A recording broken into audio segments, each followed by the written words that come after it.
और चलिए बुलेटिन की शुरुआत करेंगे एक बड़ी खबर के साथ। दिल्ली से खबर है जहां राज्य में भजनलाल सरकार के कैबिनेट गठन का काउंटडाउन शुरू हो चुका है।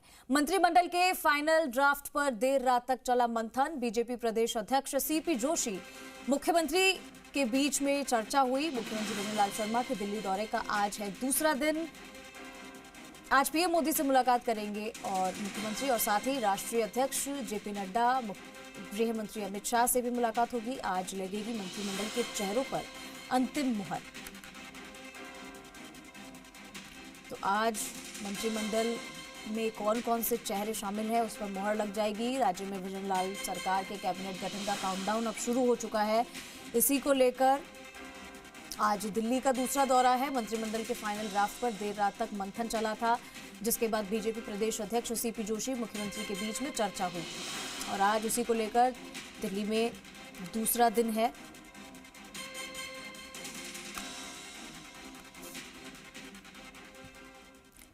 और राजस्थान में भजनलाल सरकार के मंत्रिमंडल विस्तार को लेकर काउंटडाउन शुरू हो गया है। सीएम भजनलाल शर्मा एक बार फिर से दिल्ली में शीर्ष नेताओं से मुलाकात करने वाले हैं।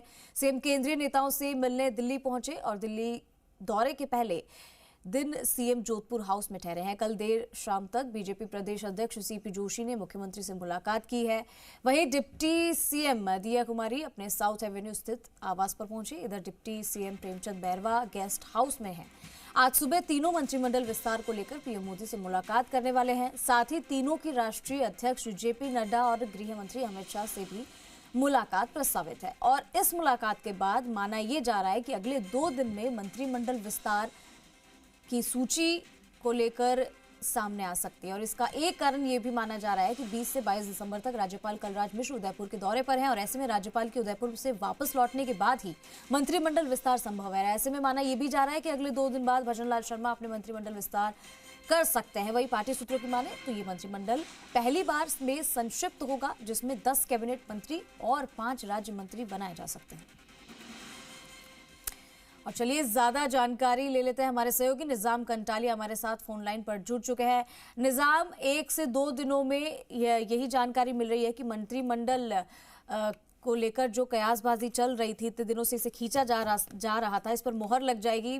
भजनलाल सरकार के मंत्रिमंडल का विस्तार का जो काउंटडाउन था वो लगातार कई दिनों से शुरू है, लेकिन अब शीर्ष नेताओं से मुलाकात होगी दिल्ली में, क्योंकि दिल्ली में आज दूसरा दिन है। इसको लेकर क्या कुछ ताजा अपडेट है? बेशक देखिए कि मुख्यमंत्री के शपथ लेने के बाद ही लगातार इन चीजों पे कवायद चल रही है, लेकिन अब एक सप्ताह में ये दूसरा दिल्ली का दौरा और दौरे के साथ ही अगर कहें तो कल देर रात जिस तरीके से राजस्थान बीजेपी पहले पूर्व प्रभारी रहे अगर अविनाश राय खन्ना, जो कि अभी राष्ट्रीय उपाध्यक्ष भी है, वो भी मिलने पहुंचे थे। उनसे करीब आधे घंटे की मुलाकात हुई और उसके बाद प्रदेश अध्यक्ष सीपी जोशी करीब 1 घंटे से भी ज्यादा तक दोनों ने चर्चा की है। तो वो फाइनल ड्राफ्ट हैं जो मंत्रिमंडल को लेकर मंत्रिमंडल का जो गठन किया जाना है, उसके फाइनल ड्राफ्ट को एक तरह से तैयार करने के लिए बैठक थी। दोनों ने 1 घंटे से ज्यादा चर्चा की और आज संभवतः जो है प्रधानमंत्री नरेंद्र मोदी से मुख्यमंत्री भजनलाल शर्मा की मुलाकात हो सकती है। उसके बाद जो है मंत्रिमंडल का जो गठन है उस पर मुहर लग सकती है, क्योंकि देखिए कि कल जिस तरह से सदन की कार्रवाई शुरू हुई और आज सदन जो है विधानसभा का जो सदन है आज दोपहर स्थगित है और उससे पहले मुख्यमंत्री भजनलाल शर्मा दिल्ली पहुंचे और उनकी अलग अलग बैठकें, यानी ये सभी जो कवायद है वो मंत्रिमंडल गठन को लेकर हैं और जो मंत्रिमंडल के चेहरे हैं उन पे संभवतः आज मुहर लग जाएगी। आज सुबह करीब 9 बजे के आसपास जब है मुख्यमंत्री भजनलाल और साथ ही दोनों जो उप मुख्यमंत्री हैं वो जोधपुर हाउस से निकल सकते हैं। तो पहले राष्ट्रीय अध्यक्ष जेपी नड्डा या अमित शाह के साथ पीएम मोदी से भी मुलाकात कर सकते हैं। यानी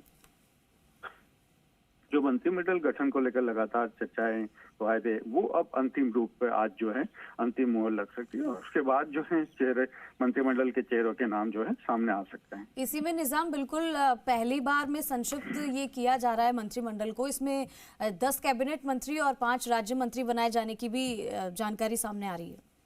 देखिए बिल्कुल जो मंत्रिमंडल होगा फिलहाल जो है छोटा रखा जाएगा, जैसे 15 से 17 माना जा रहा है कि इसकी संख्या कम से कम हो सकती है, लेकिन ये भी देखा जाएगा क्योंकि लोकसभा चुनाव है और इस मंत्रिमंडल के गठन में जो सबसे महत्वपूर्ण चीज है, अगर कहें कि सारे समीकरण जो होते हैं उनको बैठाया जाता है। इसके साथ ही कुछ जगह खाली रखी इसलिए भी जा सकती है ताकि लोकसभा चुनाव में जो लोग हैं, जो काम कर रहे हैं, जो विधायक हैं, उनका जो परफॉर्मेंस है वो बड़े सामने आ सके बेहतर तरीके से, और फिर उनको जो बेहतर तरीके से बेहतर परफॉर्मेंस है उनको लोकसभा के बाद फिर से मंत्रिमंडल का विस्तार करके उसमें उनको जगह दी जा सके। तो ये एक पार्टी के अंदर संगठन को और सत्ता को मजबूत बनाए रखने के लिए ये फिलहाल जो है मंत्रिमंडल जो 15 से 17 के बीच में सामने आ सकता है। ठीक है निजाम, बहुत शुक्रिया आपका इस तमाम जानकारी के लिए। तो देखिए 1 से 2 दिनों के बीच में मंत्रिमंडल का गठन हो जाएगा और जैसा कि मेरे सहयोगी निजाम बता रहे थे कि ये संक्षिप्त रखा जाएगा, छोटा रखा जाएगा, जिसमें 10 कैबिनेट मंत्री और 5 राज्य मंत्री होंगे।